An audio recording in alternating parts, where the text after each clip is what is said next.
Morning வாங்க, இன்றைக்கி என்ன லஞ்சுன்னு பார்க்கலாம்.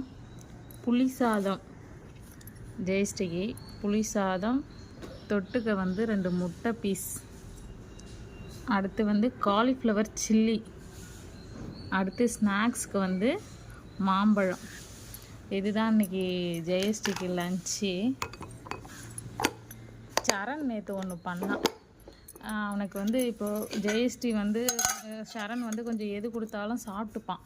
ஆனால் ஜெயஸ்ரீ காலையில் ஸ்கூல் போகிறாள்ல, அதனால் கொஞ்சம் எதையுமே சாப்பிட மாட்டாள். அதனால் நேற்று என்ன பண்ணால், அவள் ஸ்கூல் போகும்போது சரணுக்குமே பால் கொடுப்பேன். இருந்தாலும் நேற்று அவளுக்கு கொஞ்சம் பெரிய கிளாஸில் பால் கொடுத்துட்டேனான். அதுக்கு ரொம்ப நேரமாக கோபமாகவே இருந்தான்.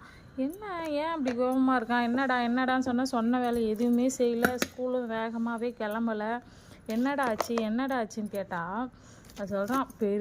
ஜெயஸ்ரீக்கு பெருசாக கொடுத்த கையை வச்சு காமிக்கிறான். பெருசுன்னு சொல்லி அவன் வாயில் வராதில்ல, அதுக்கு ஜெயஸ்ரீக்கு மட்டும் பெருசாக கையில் வச்சு காமிக்கிறான். பெருசாக கொடுத்த இங்கா எனக்கு கொடுக்கல, எனக்கு சின்னதாக கொடுத்தேன் அப்படின்னு சொல்கிறான். அந்த மாதிரி உங்கள் வீட்லேயும் யாரெல்லாம் பசங்க அந்த மாதிரி போட்டி போடுவாங்க, அவங்களுக்கு அதிகமாக கொடுக்குறேன், எனக்கு கம்மியாக கொடுக்குறேன் அப்படின்னு சொல்லி கமெண்ட் பண்ணுங்கள். இவ்வளோ பிஸிலையும் கொஞ்சம் வீடியோ எடுக்கிறோம். சரணுக்காக கொஞ்சம் சப்போர்ட் பண்ணுங்கள், சப்ஸ்கிரைப் பண்ணுங்கள் கொஞ்சம் பார்க்குறவங்களாம். பாய்.